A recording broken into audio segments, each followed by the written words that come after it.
What's up, y'all? Welcome to the Entertainment Channel, where I talk about everything sports from a Chicago sports fan perspective. Going to be talking about the Bulls today. Going to be talking about the Bears. Bulls are off to a 6-1 start. Crazy comeback win last night against the 76ers. Ended up winning 113-111. Got to talk about, are they legit contenders? Can Josh Giddey be an all-star? The Bears, they're out to a 5-3 start. They had a crazier game Sunday against the Bengals. Ended up winning 47-42. Is Ben Johnson proving to be the right coach? Caleb Williams, he's looking legit. They're going to finish up on a little something fun. Tom Brady, news came out. He cloned his dog. Got me thinking, NFL, NBA, MLB, are they going to have to ban clones one day? Because can you imagine if we could clone Shohei Ohtani, clone Tom Brady? You know, every team, every league, they'd be doing that. So let's go ahead and get started. Going to be talking first off about the Chicago Bulls. So let's get it.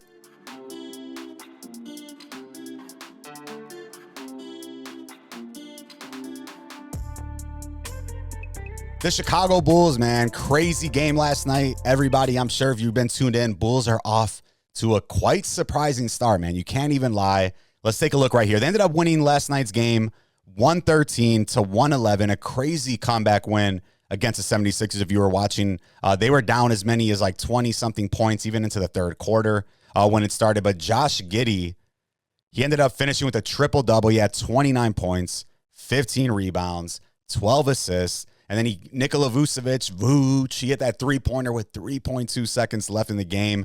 And the Bulls, they ended up coming back from 24-point deficit, beating the 76ers yesterday. So I caught the game. I watched most of it. I was building a dresser. I'm having a son in a couple of months here. So I had to start doing some of that furniture building. I told my wife, like, all right, let's go build this. I'll throw the Bulls game on in the background. We were getting killed the whole time. So it's not like I really cared. I was sitting there listening kind of slowly in the background, and you look up at the score here. Look, we're down 18 off the rip. Then we get down, 19 at halftime. We went down a little bit more in the third, up to 24. But then you see we ended up winning the third, ended up winning the fourth. And I think I got the video pulled up here. Let's just take a look at this. Was the game winner right here. Let me mute the sound just because they always own dirt with me. But let's take a look here, man. See, there's 12 seconds left. We're down by one. Giddey, who's just been serving, killing, doing it all. Top of the key. Yeet. Out to the corner. Vooch. Bang. Hits that three. And it was deafening, man. Obviously, I muted it because they always ban this video when I do it. But look at everybody just going crazy, man. And I got to be the first to admit, this is like a complete shock to me. I can't even believe that we've won 6 games already, that we came back last night. I was thinking after yesterday, we're down by 20. I'm like, man, it's over for the Bulls already. I thought the season was over at that point. I'm like, teams are just going to play us physically. They're going to come try to push us around. That's exactly what Philly was doing in the beginning.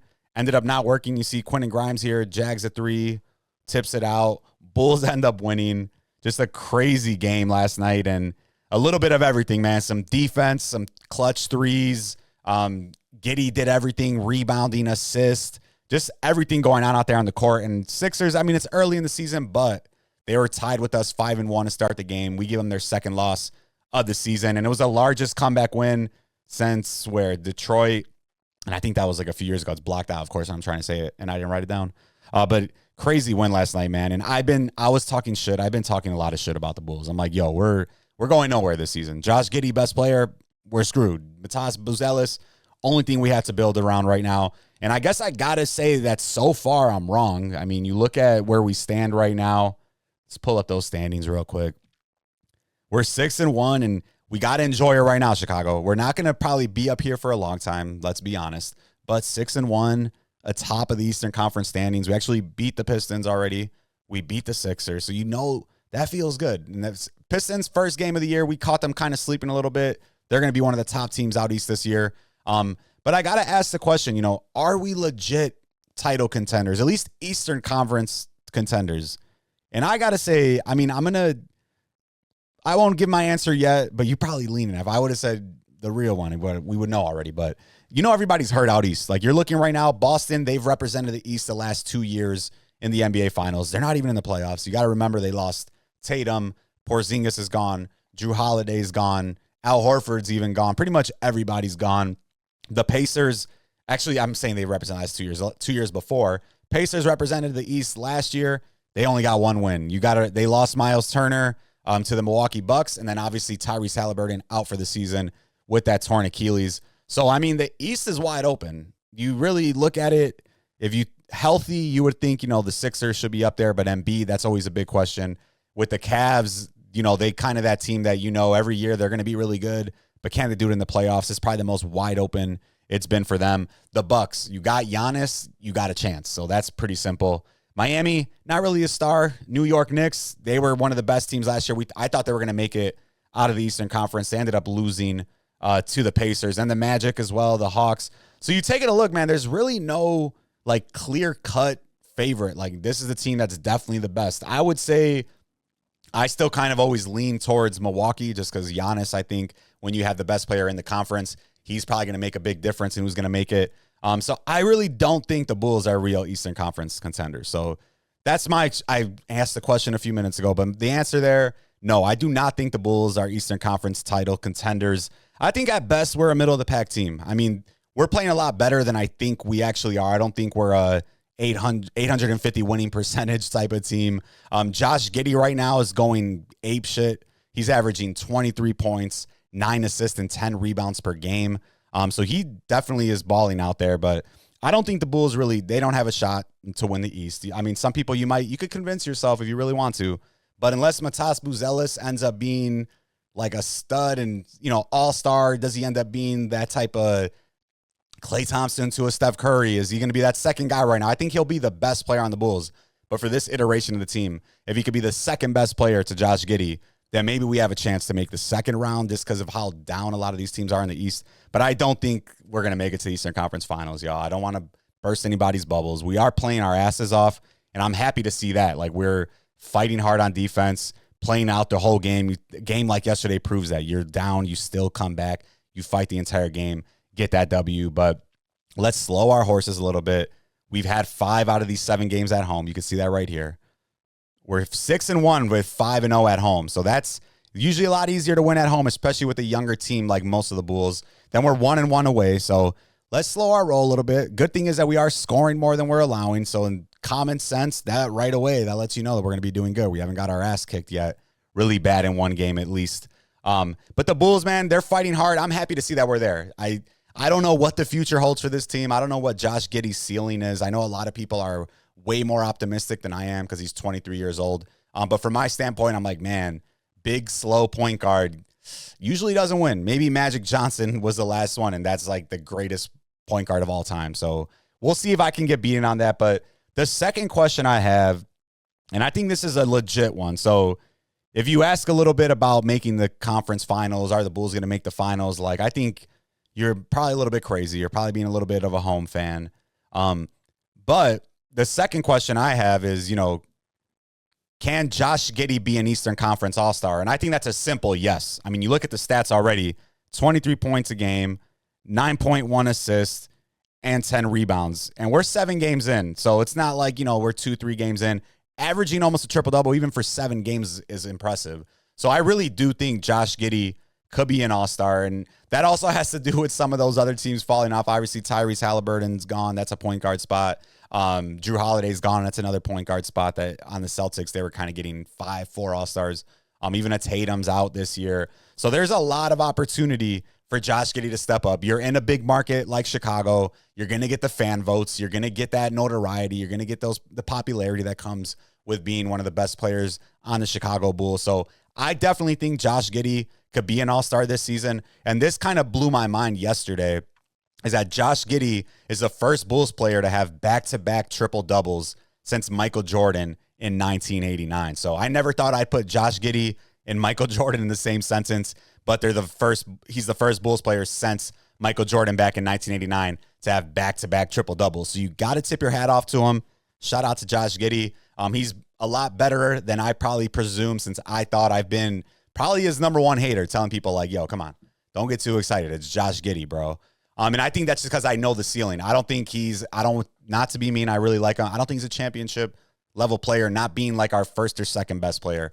Maybe as our third best player, where he can distribute, score when he can, get those rebounds. I think ultimately we need Matas to probably step up and become our best player, if not go out and get somebody else, because I don't see who that third guy is on the Bulls. I mean, maybe Kobe White when he comes back, but that's also a tough ask. You got Kobe White, not that great at defense. Josh Giddey, not that great at defense.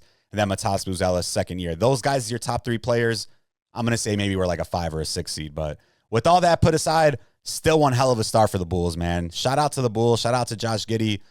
Shout out to Billy Donovan. This is the type of team Billy Donovan probably loves to coach. There's really nobody that thinks they're the best. Nobody that probably says they need the ball. So this team really does a good job moving that ball around, getting everywhere, making it happen. And it's exciting to watch. I mean, at least fun brand of basketball. And I finally got rid of YouTube TV. I had to, guys. YouTube TV, you're killing me, man. No marquee, so I can't watch the Cubs. No Bulls channel with a CHSN. Can't even watch the Bulls. No ESPN anymore on there. So YouTube TV, I had to go, guys. I had to fuck around. I signed with Fubo TV. Fubo TV, shout out to you. We got marquee. The Bulls are on there. Red Zone. Everything for just like $100, way more affordable than YouTube TV. So shout out to Fubo TV. I keep wanting to say Fubu because I keep thinking of the old like streetwear brand clothes, whatever the fuck it was called. But shout out to them because now we're locked in. I'm sorry, YouTube TV, but your boy had to go. I just couldn't deal with the fuckery anymore, man. YouTube, you're killing me, YouTube. But let's move on, man. Bulls, let's see. When their next game is 6-1, first in Central Division, first in Eastern Conference. We're just on that type of time right now.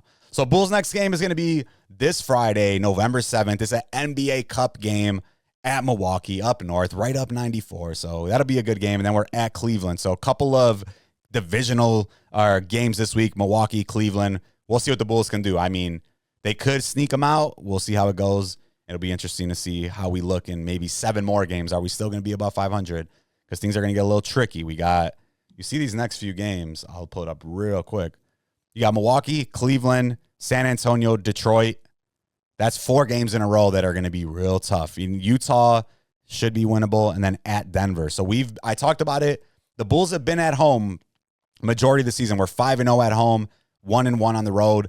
We're about to hit the road pretty tough these next couple of weeks. You see at Cleveland, at Milwaukee, back home for San Antonio, then at Detroit, at Utah, at Denver, at Portland. So we're going to really find out over these next couple of weeks, is this Bulls team this good? Are we going to be at top of the Eastern Conference, maybe a weak Eastern Conference, but still at the top? Or are we going to be in the middle, towards the bottom, where I kind of expect us to be? I still think play-in game, 7-8. You know the Bulls, we run the play-in game. It's pretty sad, but we're the play-in game champions. Let's be realistic here. I don't want to get my hopes up. I'm leaving all my hopes on the Bears, guys, not on the Bulls. So that leads me right into the next section. Get a little of this Red Bull. Oh, yeah, that's stuff. That's stuff right there. Energy drinks and caffeine. That's what America's built on, baby. So we're going to talk about the Bears, man. So I just talked about how crazy yesterday's Bulls game was. They were down by 20-something. They come back. Vooch hits a game winner. The Bears game, my gosh. I'm sure I'm recording this on Wednesday night. So Bears game was Sunday. I'm sure you've had plenty of time to process what happened. I was going just like crazy in my living room. My wife thinks I'm a lunatic because I'm like screaming, looking like I'm going to cry. There's a lot of TikToks I've seen like that too, where women are like recording their husband's sports reactions. And I'm like, damn, that's how goofy I look. But hold on. I feel like I got to burp a little bit. Shout out to the mute button. That's sick. No, you guys didn't have to hear that. So back to what I was going to say. Bears, they improved to 5-3, man. I talked about it earlier. This is like probably the craziest game I remember in a very, jeebus. That carbonation of the Red Bull is just like, I think my heart hit a little, I felt like I was in a little, boom, boom. That was goofy. But back to the Bears, man. So 47-42 should never have been that close, man. I mean, the way the game ended, if you were paying attention, was crazy. We get the ball back after a whole bunch of fuckery. I'm going to pull up the video in a second, but Caleb Williams, he ends up connecting with Colston Loveland for a 58-yard touchdown with 17 seconds left, and that gave us that 47-42 lead. There's 3 touchdowns in the last 2 minutes and 2 lead changes in the final minute. So you see that 47-42. We're now 5-3, which is pretty sick. 3-2 on the road, which is pretty sick. We're shaping out to be a real NFL team, guys. And as a Bears fan, and I should have probably this little Josh Giddey right here. Josh Giddey, first Bulls player in franchise history, back-to-back triple doubles. Michael Jordan, Josh Giddey. That's it. That's crazy. But back to let's pull this up here. So it's like a 2-minute video. And we got to watch it, guys. I might have to fuck around. Let's see if I can get the sound on here.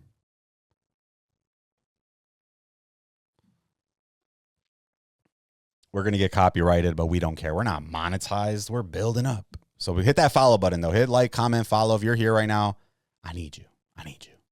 All right, so look at this. Like, if you told me at this point, I was geeked up. I'm like, yo, we're dominating. We're 4-3, about to be 5-3, about to whoop the Bengals' ass. It was too close to be called. 1:46. Let's look. So we're going to tee back in right here. Minute 46. That's gonna help you win. Flacco to the end zone. Even right here. It's fair for the touchdown. All right, cool. You see the Bengals, they're kind of chilling. This is where shit got crazy.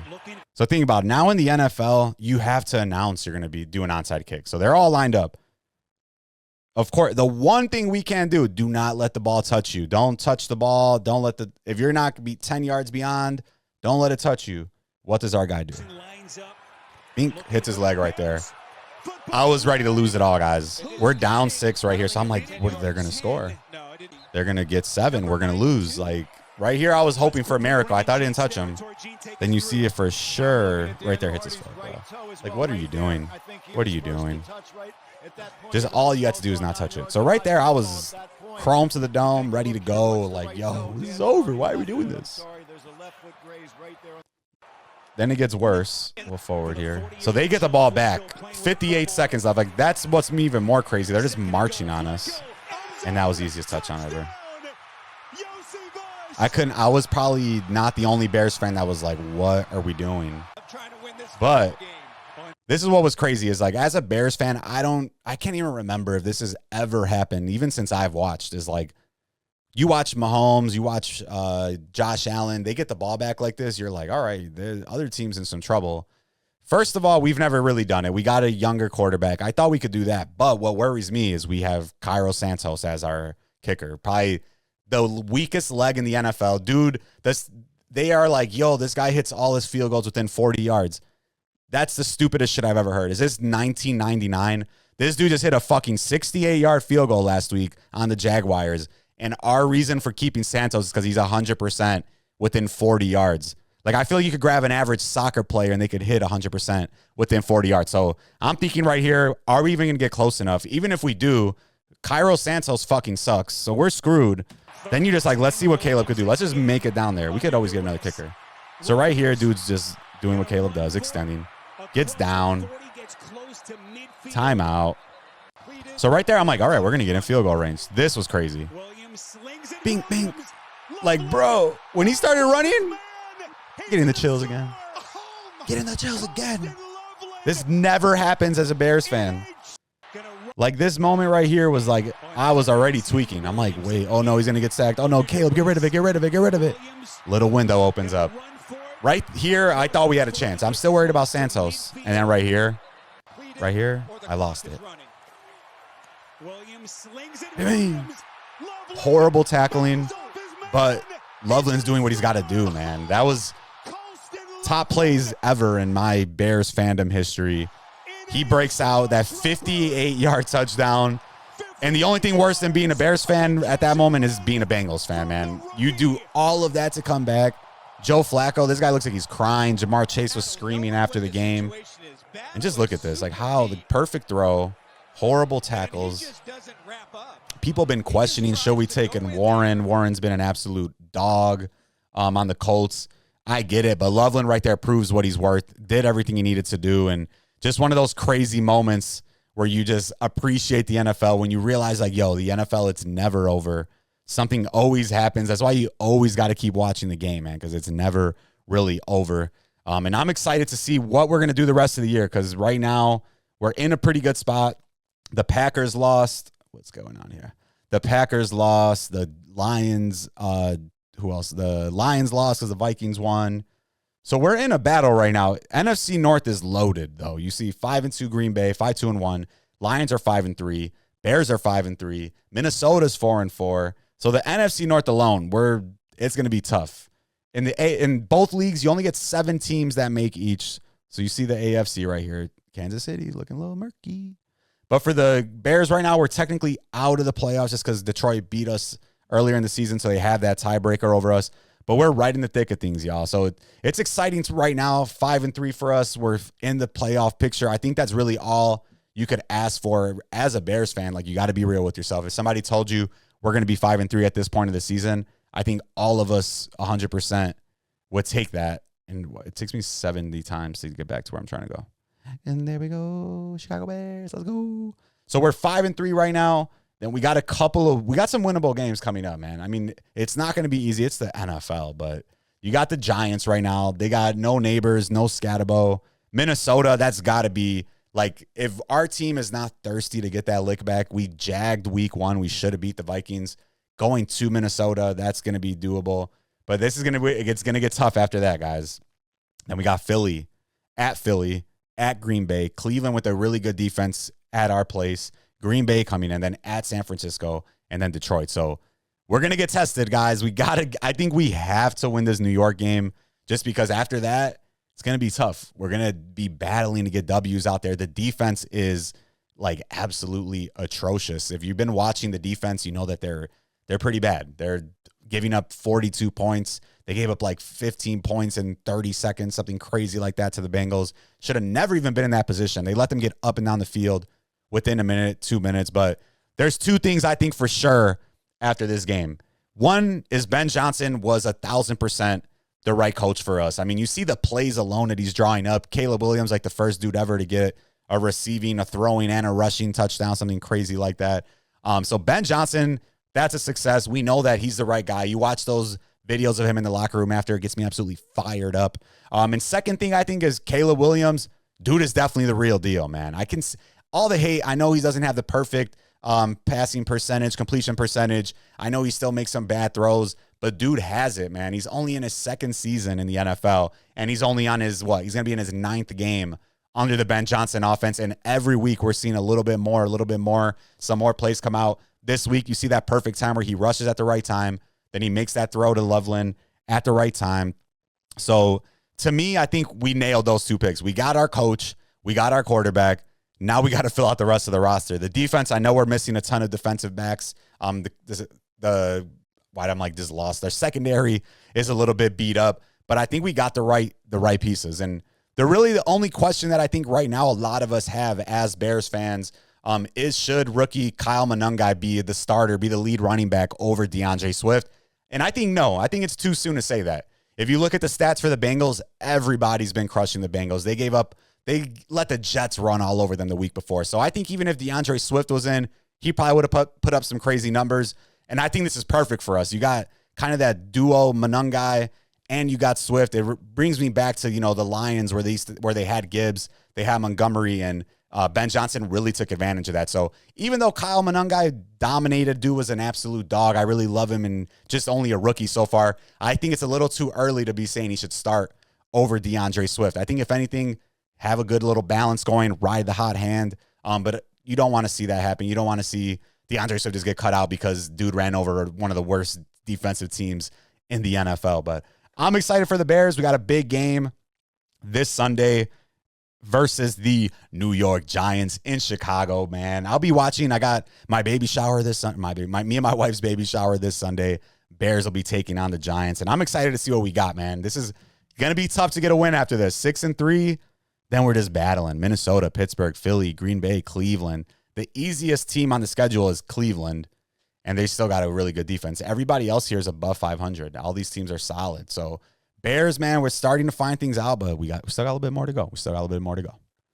And the last thing I'm going to talk about quickly, because I don't want to spend too much time getting the bull job in here. This is a crazy story right here. And I love Tom Brady, but now I'm a little creeped out by him. I'm not going to lie. I'm a little scared. I'm a little like, yo, Tom Brady, what are you doing? What are you doing? Tom Brady. Thomas Brady, ¿qué estás haciendo? So this right here came out, was it yesterday or day two? Yeah, yesterday. So I'm sure many of you guys have probably seen this, but Tom Brady revealed that his current dog, Junie, is a clone of his late dog, Lua, who died in December 2023. The dogs were cloned by Colossal Biosciences, a biotech company that Brady is an investor in, using blood collected prior to Lua's death. So this kind of blew my mind. I mean, we all know people have been cloning animals. I'm pretty sure there's probably humans that have been cloned somewhere, which is pretty scary. But Tom Brady cloning his dog got me like, damn, Thomas, what are we doing here, Tommy boy? Like, it's a kind of like some rich people shit, I guess. Like, I'm going to clone my dog. And I get it. I love my dog. Would I want to clone him? Theoretically, yes. In reality, that kind of creeps me out. Like, knowing that it's not really him, but it's kind of him, like that alone is like a mind fuck. That kind of creeps me out. So Tom Brady, definitely on the rich scale. If you have like poor to rich scale and you're going here, you imagine like a little graph. As you start to move up and you're rich, you start to do like crazier shit. So you got the crazy access and the rich access. Tom Brady, boom, all the way up here. Dude is loaded, kind of crazy, cloning dogs, losing his wife to jiu-jitsu, dude. But this blew my mind, and it got me thinking something else. So Tom Brady admits he has got his dog Lua cloned. That made his new dog Junie. I start thinking like, so what are we going to do if there's human clones? If there's human clones, I feel like the NFL, the NBA, MLB, they're going to have to ban clones, right? Like if you think about it, if teams could just clone Tom Brady, for example, every NFL team would be investing right now. Like, yo, we could do the clone, and in like 22 years, we're going to have the greatest quarterback ever. Sign me up. So if they look alike, that's going to obviously be a dead giveaway. Like if a Tom Brady comes up in a few years and then like a Gronk and they're all the same age and a Randy Moss and you're like all these clones, that's going to be wild. Like, are we going to have to fight to not have clones in sports one day? Are people going to be like, clones deserve rights too? Like, we really don't know. We're in a uncharted territory. Dogs are being cloned. Tom Brady is a nutcase. I still love him as a quarterback, but this is fucking crazy to me. Like, you want to clone your dog, bro? That's some like rich to crazy people shit. Crazy scale, rich scale. Tom Brady, crazy and rich as fuck, cloning his dog. And I think it definitely, to me, lets us know that like that's going to be the topic one day. Can clones play sports? Should clones be allowed to play sports? Clones are people too. I don't know where to stand on that, because if everybody just clones Michael Jordan and LeBron James, NBA is going to be boring. A bunch of Steph Currys on every team could be lit. Not a lot of equal playing fields, but let me know what you guys think, man. Are sports teams going to have to worry about clones one day? Are we going to have to talk about letting clones play in sports? Because I think that's a crazy topic, but we're not. A lot of shit is crazy nowadays, man. So let me know what you guys think. Thanks for coming out, checking an entertainment video. It's been a minute since I put out a video. I travel a lot for work. I do have a job. I know a lot of people that make podcasts usually are like jobless, unemployed.